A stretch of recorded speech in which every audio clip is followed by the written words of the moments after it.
about the biochemistry. Now it is okay, na? So biochemistry will study in biochemistry in medical science.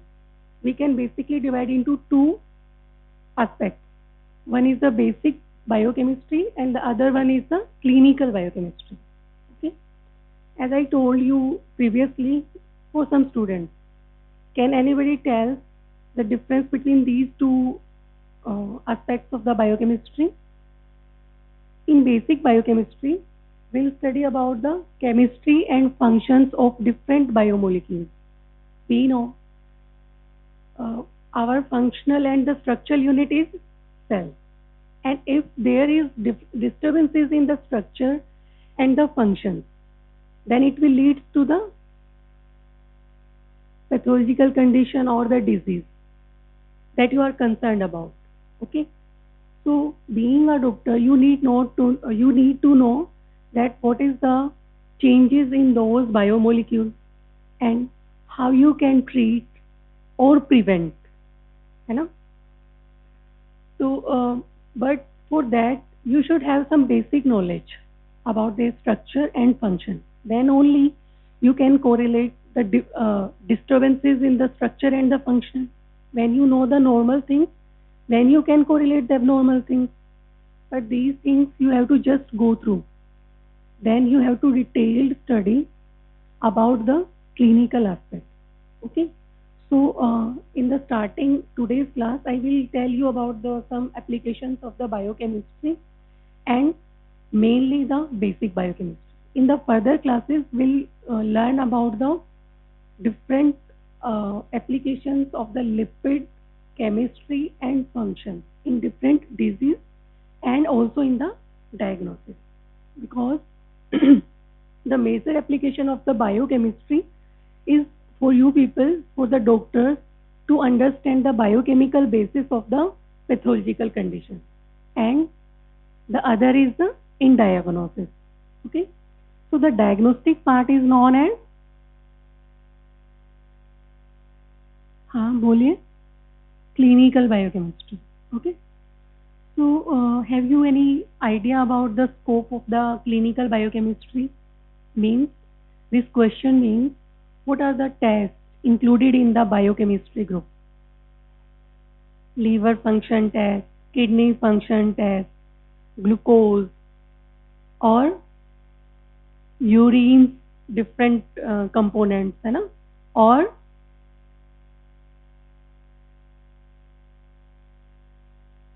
क्या आप लोग इतने पीछे क्यों बैठे हैं? आगे जगह है ना? सबसे लास्ट वाले खड़े हो जाइए.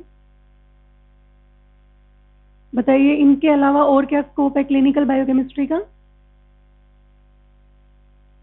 मतलब और इनके अलावा ये जो सारे टेस्ट हैं वो जनरली क्या है? Routine biochemistry test. जब भी कोई पेशेंट हॉस्पिटल में आता है, डॉक्टर तुरंत ये वाले लिख देता है, because in the most of the patients these biochemical test are frequently required. First बार तो करोगे ही, और जब आप एडमिशन ले लोगे तो भी आपको जैसे जैसे ट्रीटमेंट दोगे तो आप उसको फॉलो करना पड़ेगा. कुछ टेस्ट है वो सेकेंड डे भी करवाना पड़ेगा, कुछ टेस्ट हो सकता है कि 2 घंटे बाद ही करना पड़े. Suppose the patient is having the electrolyte imbalance and you have supplemented, so after 3 hours 6 hours you have to again ask for those tests, है ना? So these are the routine biochemistry tests. Some are the spatial biochemistry tests. So have you any idea about the spatial biochemistry test? आप बताओ क्या नाम है आपका? हाँ प्रियांशु बताओ. आप कौन कौन से टेस्ट के बारे में जानते हैं? जैसे लोकल लेमेन्स भी जानते हैं ना कि अरे शुगर करवा लो, लिपिड करवा लो, तो आप कौन कौन से टेस्ट के बारे में जानते हैं? बताओ बताओ, एक एक करके बताओ.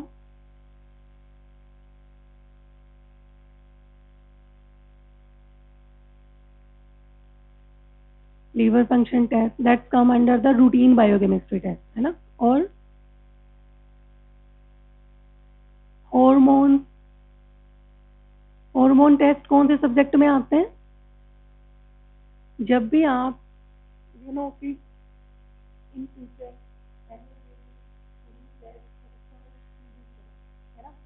that you should know that which test comes under which specialty and what are the things you should know to correlate the results to the patient, to correlate the patient history and the presentation of the patient. Okay, so at that time you should have orientation what tests come under the biochemistry, what tests comes under the microbiology, pathology, molecular biology, genetics, है ना?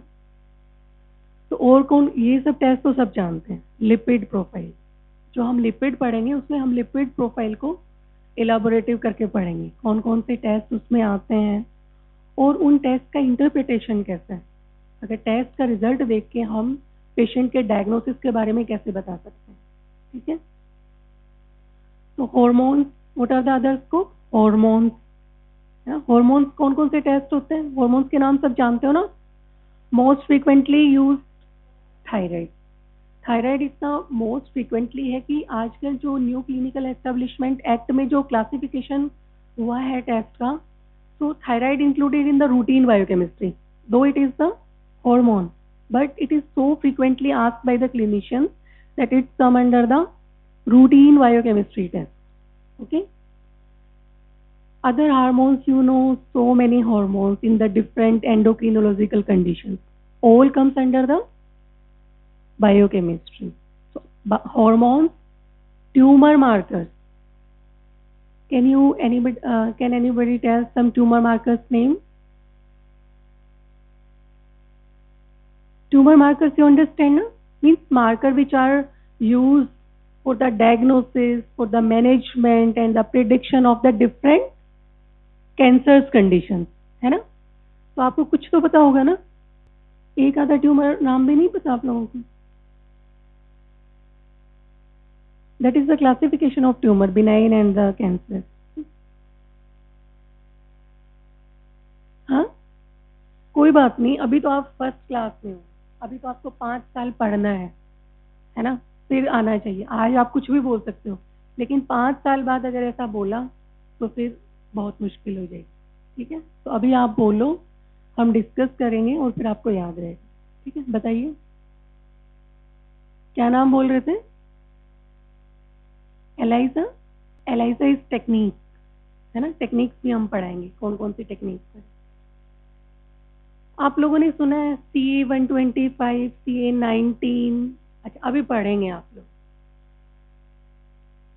ठीक है, ये बहुत सारे tumour markers हैं, तो वो भी सब बायोकेमिस्ट्री में आते हैं. और इम्यून मार्कर्स, है ना, जैसे rheumatoid factors. Immunology, basic immunology you people understand.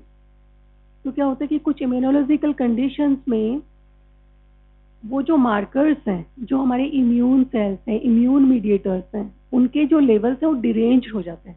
तो उनको हम मेजर करके इम्यूनोलॉजिकल कंडीशंस के बारे में डायग्नोज कर सकते हैं ना, तो उन्हें कहते हैं इम्यून मार्कर्स. वो भी बायोकेमिस्ट्री में आते हैं. ठीक है, और कुछ मोलिक्यूलर, जो मोलिक्यूलर डायग्नोस्टिक टेक्निक्स भी हम बायोकेमिस्ट्री में पढ़ेंगे. ठीक है. Then in the second year you will also learn about the molecular diagnosis also in microbiology. Means you should know the genetics of the biochemistry related to the biochemistry, microbiology, pathology. जैसे जैसे आप पढ़ते जाओगे आपको समझ आता जाएगा, लेकिन आपको बेसिक आइडिया होना चाहिए कि हाँ, बायोकेमिस्ट्री में ये सब टेस्ट होता है. ठीक है. आप लोगों ने व्हाट्सएप ग्रुप बनाया है, तो आपके व्हाट्सएप ग्रुप में जो बायोकेमिस्ट्री का, जब हम हॉस्पिटल में जाते हैं कोई भी पेशेंट, तो क्लिनिशियन एक, जैसे लोकल लैंग्वेज में बोलते हैं स्लिप वगैरह, है ना, उस पर टिक कर देते हैं कि आप ये टेस्ट लगवा के आओ. उसे क्या बोलते हैं? TRF, test requisition form.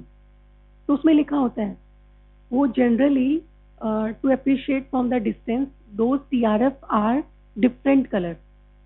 Biochemistry का अलग कलर होगा, माइक्रोबायोलॉजी का अलग होगा, यूरिन अलग होगा, उसमें डिफरेंट टेस्ट होते हैं. तो वो मैं आपको शेयर करूंगी, आपको रोजाना उसको देखना है थोड़ा थोड़ा, ताकि अब जब 5 साल के बाद निकलोगे तो आपको बिल्कुल पता होना चाहिए ये टेस्ट बायोकेमिस्ट्री में है.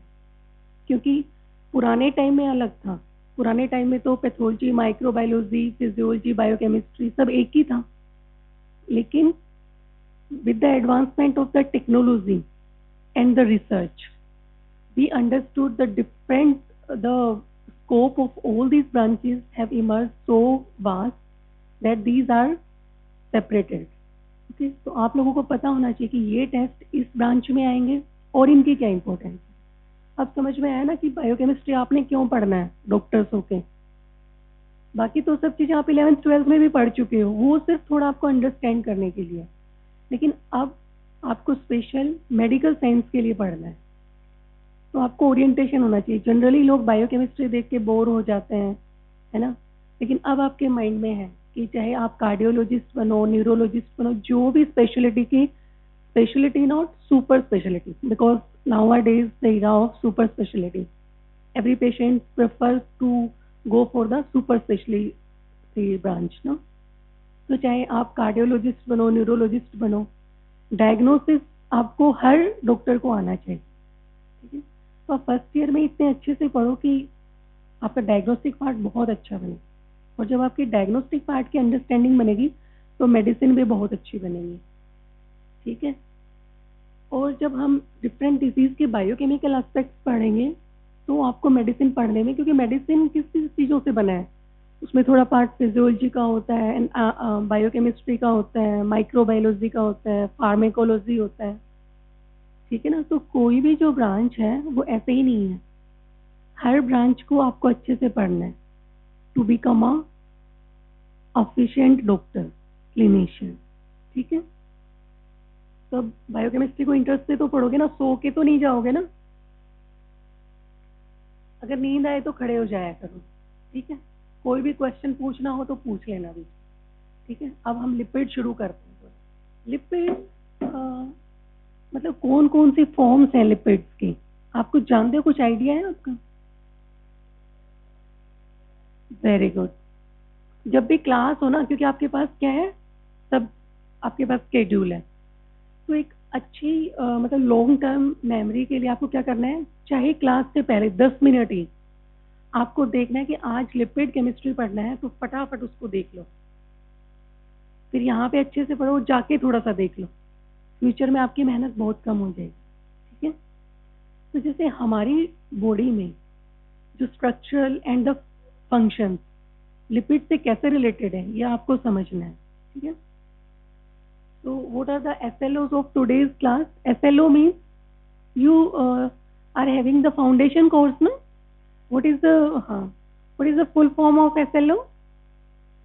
Specific learning objective, है ना. तो आज हम क्या क्या पढ़ेंगे, the definition of the lipid, classification, and we'll study all these things in the aspect of structure, distribution, function, properties, and related disorders. Okay. We'll also study about the name and the place of that biomolecules in the classification. What is the class, subclass? What are the structural features of those biomolecules? What are the sources? Sources आपको पता होना चाहिए. जब भी आपके पास patient आएगा, हमें पता लगेगा कि ओह इस पेशेंट में तो लिपिड न्यूट्रिएंट्स की कमी लग रही है, तो आप जिस टाइप का न्यूट्रिएंट्स उसको चाहिए, तो आपको पता होना चाहिए कौन से फूड आइटम्स में, तभी तो आप उसको प्रेस्क्राइब करोगे ना, ये खाया करो, ये खाया करो. And distribution in the body, functional aspect, inter relationship and the derangement and associated disorders. So these are the structures of the different lipids. You know? These are the different lipids like fatty acids, triglyceride, cholesterol, phospholipids, lipoproteins, and the sphingolipids. So is there any similarity between these structures? वो तो fatty acids में होगा. देखो, आपने carbohydrate का classification पढ़ा होगा. इन जो carbohydrate polymers are the biopolymers, means they are made up by the similar units, but this thing is not in the lipids. So lipids are basically heterogeneous group. They have no resemblance with each other. Okay, so lipids are organic biomolecules. They occur in plant and animals, and we know it is the important food constituent. And chemically, ester bond is present, heterogeneous, hydrophobic. You understand hydrophilic, hydrophobic. And secondary source of energy. What is the primary source of energy? Carbohydrate. And these lipids are structural component of biomembranes. We know the cell and the each organelle is surrounded by a biomembrane. है ना? And these lipids also help in the signaling and the nerve impulse transduction. How they help in the signaling? You have read in the physiology. Yes. The myelin sheath of the nerves is made up by the sphingomyelin. है ना? And the different neurotransmitters also contain the lipid content. See, in the lipids, you can get a short note about the definition and the classification of the lipids. ठीक है? तो थोड़ा सा आपको organized way में याद करना. And the functions of the lipids. The simplest topic, but sometimes very simple things also can be asked, but in a small proportion. Nowadays, most of the things you should know in the clinical case history based things. है ना? So, what are the various lipids associated to the human body? जो human body से associated lipids होंगे उन्हें हम क्या कह सकते हैं? Biomedical important lipids. What are those? Like fatty acids. Fatty acids is the source of energy. Triglyceride is the storage form of the lipid. हमारी बॉडी में जो लिपिड स्टोर होती है उसकी केमिकल फॉर्म क्या है? TAG. ये इसको TG भी बोलते हैं, ट्राइग्लिसराइड. लिपिड प्रोफाइल समझते हो ना? लिपिड प्रोफाइल तो समझते होगे कि भाई हाँ उसको हार्ट अटैक आया, उम्र बढ़ रही है, हार्ट अटैक होने के चांसेस हैं, तो आप रूटीनली लिपिड प्रोफाइल करवाया करो. तो लिपिड प्रोफाइल में हम क्या क्या करते हैं? टोटल कोलेस्ट्रॉल करते हैं, ट्राइग्लिसराइड करते हैं, HDL करते हैं, LDL, VLDL. All these are parameters are related to the lipid. ठीक है? और हमारी बॉडी में जो लिपिड स्टोर होती है वो TG की फॉर्म में होती है ना, ट्राइग्लिसराइड. TG और TAG, try acyl cholesterol. Phospholipid is important component of the membrane. Lipoproteins क्या होते हैं? Lipid plus protein. जो भी हम लिपिड कंटेंट फूड से लेते हैं, लिपिड इज हाइड्रोफिलिक और हाइड्रोफोबिक. और हमारा जो ब्लड है वो क्या है? हाइड्रोफिलिक और hydrophobic. Hydrophilic because blood the almost half part of the blood is made up by the water and water is polar. So this lipid can't means transport through the blood directly. Okay? उसमें घुल नहीं सकता ना, तो हमें transport करने के लिए इस लिपिड को प्रोटीन से अटैच कर देना है. हमारे जो अब जब when we'll study about the absorption and the metabolism, then we'll study how the lipids are ingested in the intestinal mucosal cells and there they are packaged in the form of the lipoprotein. ये जो lipids है ना, इनके साथ protein attach हो जाएगा. तो protein तो जा सकता है ना, तो प्रोटीन के साथ साथ ये भी जा सकता है. ठीक है? Glyco means glyco word denote carbohydrate, means glycolipids contain carbohydrate and lipids. Then cholesterol exists in our body in free form and in ester form. Okay? Ester form is hydrophobic and free form is क्योंकि cholesterol में OH group होता है ना, और OH क्या है? Polar. These are the different type of the lipids. So by seeing, आप लोगों को ये थोड़ा ध्यान रखना है, लेकिन ये जो पार्ट आप डेफिनेशन में बोलोगे इसको आप इलाबोरेट कर सकते हो, है ना? By seeing you can remember that all these structures doesn't have any similarity. So lipids are heterogeneous group. Solubility, we know that these are hydrophobic, so relatively insoluble in water. And soluble in the organic solvents. Organic solvents, you know. About the size and the density, in size they are comparatively smaller, and we all know about the density of the lipids. Lipids are lighter than the water, that's why they float over the water. So density is less. I told you that the complex lipid structures are not biopolymers. See, this is the glycogen, the storage form of the carbohydrate. So it is made up by the glucose unit. So it is the biopolymer made by the similar monomeric unit. Likewise, the protein is also made up by the almost similar monomeric unit, amino acids. But the lipids are not the biopolymer. Now the chemical nature. I told you about the triglyceride. The triglyceride is made up by the three fatty acids. Okay. So lipids are relatively or potentially associated with fatty acids. तो इसको अच्छे से देख लो, try acyl glycerol या triglyceride का structure तो आपको आना ही चाहिए, और वैसे भी लिपिड के स्ट्रक्चर्स आपको याद करने हैं। जो डिफरेंट टाइप के कंपाउंड लिपिड्स है ना, फोस्फोलिपिड, सेरिब्रोसाइड, गैंग्लियोसाइड, ये सब सुना है नाम, इनके स्ट्रक्चर्स आपको देखना है। ठीक है। Now the definition of lipid. So from the discussion till now, we can define the lipids. Okay, how we can define? Lipids are organic, heterogeneous, hydrophobic biomolecules which are relatively insoluble in water and soluble in the organic solvent. And chemically, these are ester of fatty acids with alcohol and utilized by body to produce energy. तो definition में ये वाला जो slide आपको अच्छे से लिखना है. This is the Bloor's definition. ठीक है. What are the sources? Sources can be exogenous or endogenous. Means lipids also can be synthesized in our body. ठीक है. So exogenous source we know various type of ghee, oils, nuts, meat are the source of different type of lipids. And in the body, these lipids are synthesized in which organs? Mainly in which organs? Liver and intestine.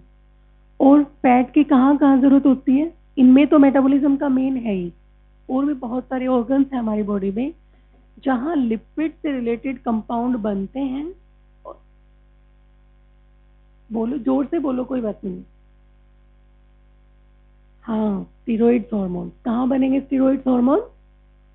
Adrenal gland and in organ, sex organs. Male and female sex organs are steroidal in nature. और fat कहाँ होती है? और mammary gland है ना.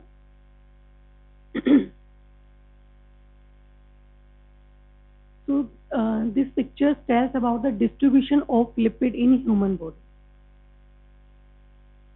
यहाँ distribution हमें mind में रखना है, तभी हम इमेजिन कर सकते हैं डिजीज के बारे में.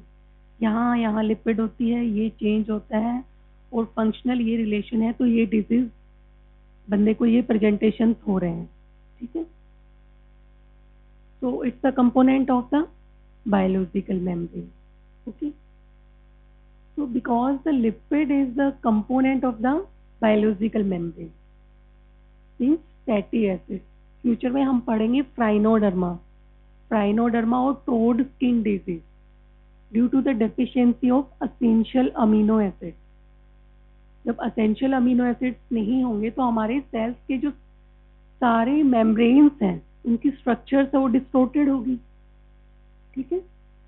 Then depot fat, storage form of the energy, so that if we are not able to get the diet, we can survive.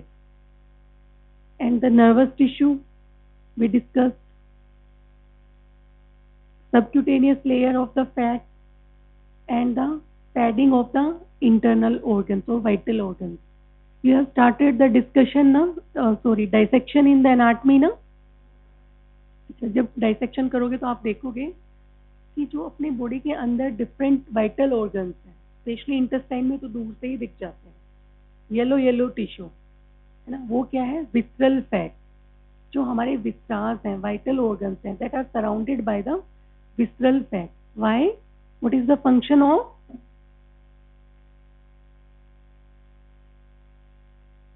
Padding और कुशनिंग इफेक्ट. जब हम किसी चीज को बचाना चाहते हैं तो उसके चारों तरफ कुशनिंग मटेरियल डाल देते हैं ना, तो हमारी vital organs are very important. We have to protect them from the physical trauma, from the any type of trauma. So they are surrounded by the visceral fat. Okay. So biological functions of lipid, calorific value means they provide the energy, structure and the signaling. We all discuss these things. Now these are the different biomedical important lipids and their role. TG, that is also the part of the lipid profile. ठीक है. What is the other name of TG? Short में उसको हम क्या बोल सकते हैं? TAG, triacyl glycerol और triglyceride. What is the functional role? Predominant lipid form of the diet. मतलब डाइट में जो हम लिपिड लेते हैं ना, उसमें मेनली कौन सी लिपिड होती है? ट्राइग्लिसराइड. कैलोरीफिक वैल्यू, क्योंकि ट्राइग्लिसराइड में क्या है, ग्लिसरॉल और फैटी एसिड है. जब उसका हाइड्रोलिसिस होगा तो उससे फैटी एसिड्स अलग हो जाएंगे, उनका ऑक्सीडेशन होगा और हमें एनर्जी मिलेगी. ठीक है. Reservoir of energy and mechanical shock absorber. Fatty acids are stored in the form of TAG, oxidized to generate ATP and component of phospholipid and glycolipid. Phospholipids are important component of biomembranes. Phospholipids are also important component of lung surfactants and clotting mechanism. इसलिए ये भी हम पढ़ेंगे जब lipids का पढ़ेंगे ना, lecithin स्पिंगोमाइलिन ratio पढ़ेंगे. Glycolipids are mainly component of neuron membranes. Cholesterol is also component of biomembrane and it is precursor of steroid hormones. ठीक है. So cholesterol is not a very bad guy. जैसे हम generally पहले हम क्या कहते थे कि लोग बोलते थे कि ज़्यादा कोलेस्ट्रॉल हो गया, बड़ा हार्मफुल हो गया, लोग कोलेस्ट्रॉल खाना ही बंद कर देंगे. लेकिन हमारी बॉडी में कोलेस्ट्रॉल की बहुत इम्पोर्टेंट रोल है. So diet should be balanced. अभी हम बाद में पढ़ेंगे, कोई भी चीज़ है वो बहुत कम और बहुत ज़्यादा है वो अच्छी नहीं होती. Everything should be in balanced way. ठीक है. Cholesterol ester is transport form, जो हम लाइपोप्रोटीन पढ़ेंगे ना उसमें देखेंगे. Storage and excretion, and lipoproteins are vehicle for the transportation of various forms of lipids through aqueous phase of the blood and lymph. ये भी मैंने बताया, वो समझ आया? अभी मैंने बताया था ना कि लिपिड जब एब्जॉर्ब होंगे इंटेस्टाइन में, वो लाइपोप्रोटीन की फॉर्म में पैकेज होंगे और फिर वो ट्रांसपोर्ट होंगे. अभी आप लोग पढ़ोगे, फिजियोलॉजी में भी आप लोगों को पढ़ाया जाएगा कि हम लोग जो भी खाते हैं कैपिलरी पोर्टल वेन के थ्रू सबसे पहले वो कहाँ जाते हैं? लीवर में जाते हैं. लेकिन लिपिड के साथ ऐसा नहीं है. क्यों? Lipid plus protein is a large molecule. और हमारे जो इंटेस्टाइन में पहले कैपिलरीज होंगी, फिर पोर्टल वेन बनती है. So you will also study in the anatomy about the structures of lymph vessels, veins. So you will study that in lymphatics, large pores, na?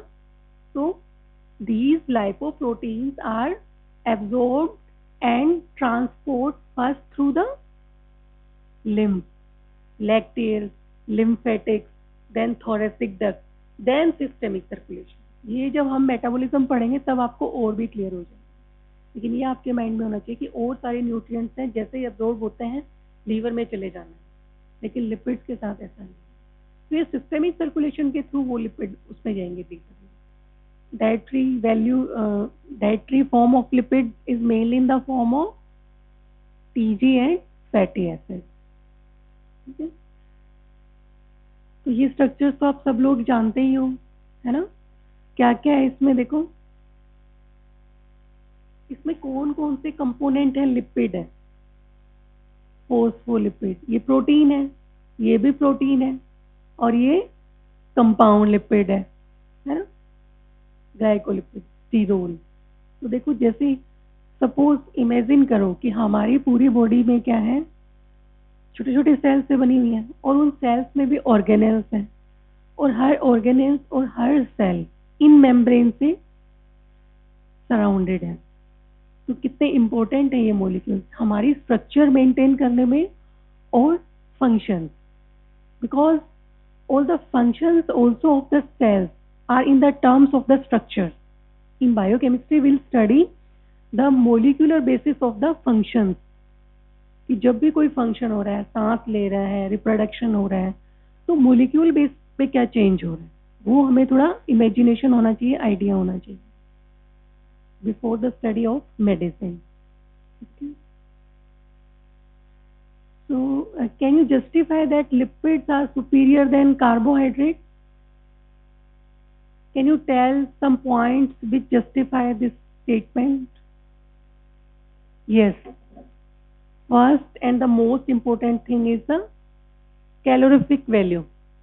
We know the lipids have higher calorific value, 9 kilocalorie per gram. And what is the calorific value of carbohydrate? और आप लोगों ने अभी carbohydrate में आपको पढ़ाया भी होगा glycogen, storage form of the carbohydrate is glycogen. लेकिन जो ग्लाइकोजन की फॉर्म में जो भी एनर्जी हमारी बॉडी में स्टोर होती है, वो हमें कितने टाइम तक एनर्जी दे सकती है। Suppose we are not getting food 16 to 24 hours. Why this is range? That depends upon the how the means diet pattern of that patient ना। तो मैक्सिमम है जो कार्बोहाइड्रेट है हमें 24 आवर तक दे सकते हैं, लेकिन जो लिपिड है वो तो हमें 3 महीने तक भी दे सकता है, डिपेंड्स ऑन द स्टोरेज। कुछ पतले लोग होते हैं, कुछ मोटे जिसमें बहुत फैट स्टोर है, तो वो of course that depends on that the deport amount of the fat. Okay, so first is the calorific value. Suppose you are getting a one-liner question, justify that lipids are superior than carbohydrates. Then you can explain like that. Okay? High storage content, and that's why they provide energy source for the longer duration, and that thing help in our survival. क्योंकि आज तो हम लोगों के पास इतना खाना है, हम दिन में ही बहुत बार खाते हैं, लेकिन पुराने टाइम में तो लोगों के पास खाना नहीं था ना। So God gifts us like that things that we can survive in the absence of the food. Now will study about the classification of lipid. Classification of lipid is important. From the discussion till now you can explain definition of the lipid, functions of the lipid, characteristics of the lipid now. So if you get a short note that define the lipid and classify the lipid, the short note many times asked. तो जो define lipid को define कर दोगे, उसमें उसके functions भी बता सकते हो। और जब तक आप लास्ट टाइम तक आओगे ना, फर्स्ट ईयर के लास्ट में, आप लोगों को इतना क्लिनिकल कोरिलेशन आ जाएगा कि आपको कोई भी जो टॉपिक है उसको आप मेन चीज पहले लिखो, और फिर अगर वो जितने मार्क्स है उसके अकॉर्डिंग आपको इलाबोरेट करना भी आ जाएगा।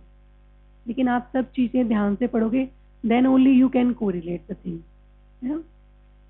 जैसे मैंने बताया था स्ट्रक्चरल कंपोनेंट, ब्रैकेट में आप लिख सकते हो like clinical correlation. Clinical correlation तो आपको हर चीज का पढ़ना है। Deficiency of essential fatty acids leads to the phrynoderma, तो ऐसी चीजें आपको बहुत आ जाएंगी लास्ट टाइम तक पढ़ते पढ़ते, ठीक है। So now we'll study the classification of the lipids. So we can classify the lipids in simple, compound and derived. Simple means उसके दो ही कंपोनेंट होंगे, अल्कोहल और फैटी एसिड. ठीक है, ये सिंपल लिपिड्स के एग्जांपल्स हैं. क्या क्या आता है उसमें? फैट, ऑयल्स और वैक्सेस. लेकिन दोनों में डिफरेंस क्या है?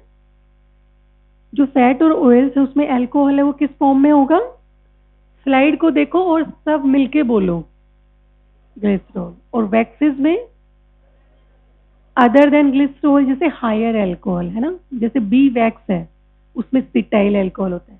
और हमारी ह्यूमन बॉडी वैक्सेस है उसमें कौन कौन सी है? Cholesterol ester, retinol ester. ठीक है, so this is the structure of the triacyl glycerol. You already seen that. Okay, waxes.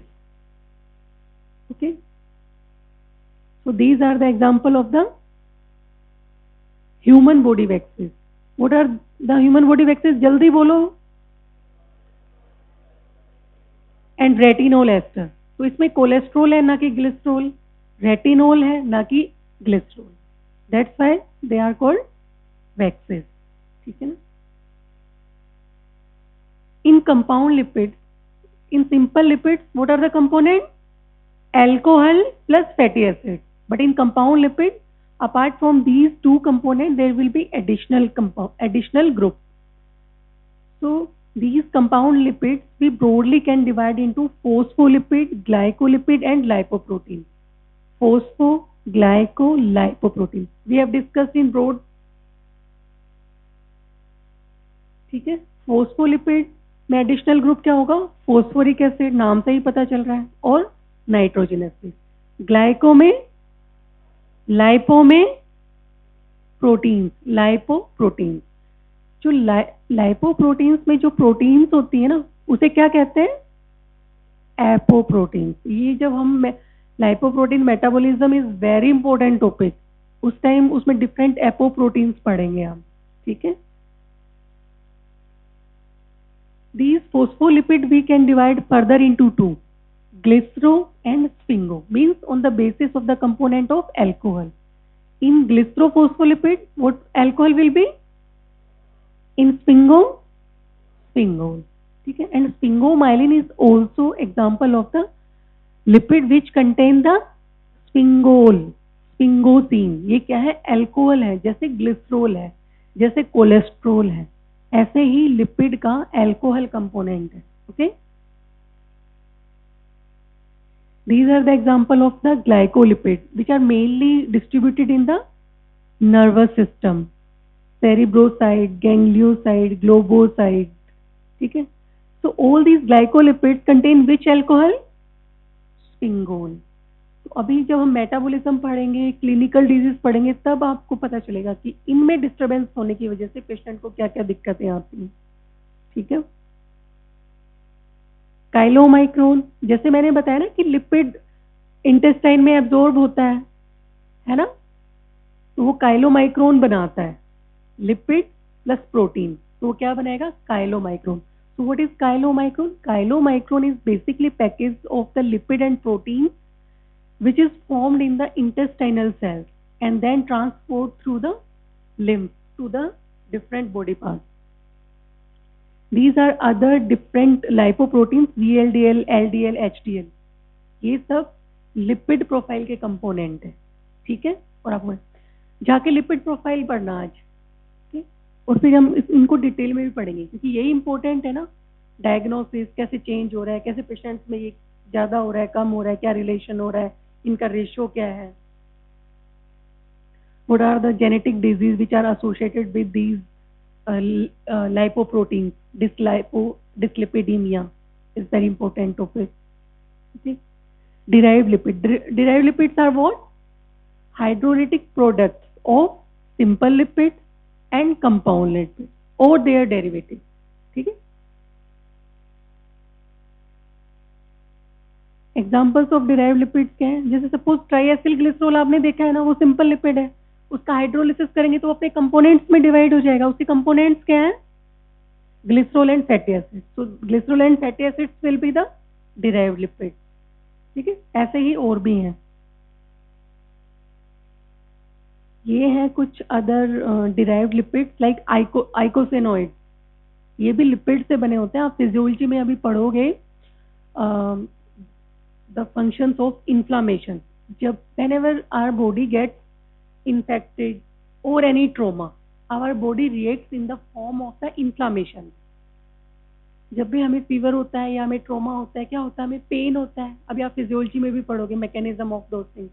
Pen होता है, रेडनेस होता है, टेम्परेचर इंक्रीज हो जाता है, वो सब है। उनके लिए कौन से केमिकल्स रिस्पॉन्सिबल हैं? हाँ, आइकोसेनोइड, प्रोस्टेग्लैंड, ल्यूकोट्राइन, थ्रोम्बोक्सिन। किसी में थ्रोम्बस बन रहा है, तो ये हम डिटेल में पढ़ेंगे, काफी इंपॉर्टेंट है। और पैथोलॉजी में भी आप लोग पढ़ोगे steroid hormone, fat soluble vitamin, ketone bodies, ठीक है, derived lipids। And this is the whole classification of lipids that we have discussed, ठीक है। आप लोगों ने कुछ मेल भी बनाई हुई है क्या?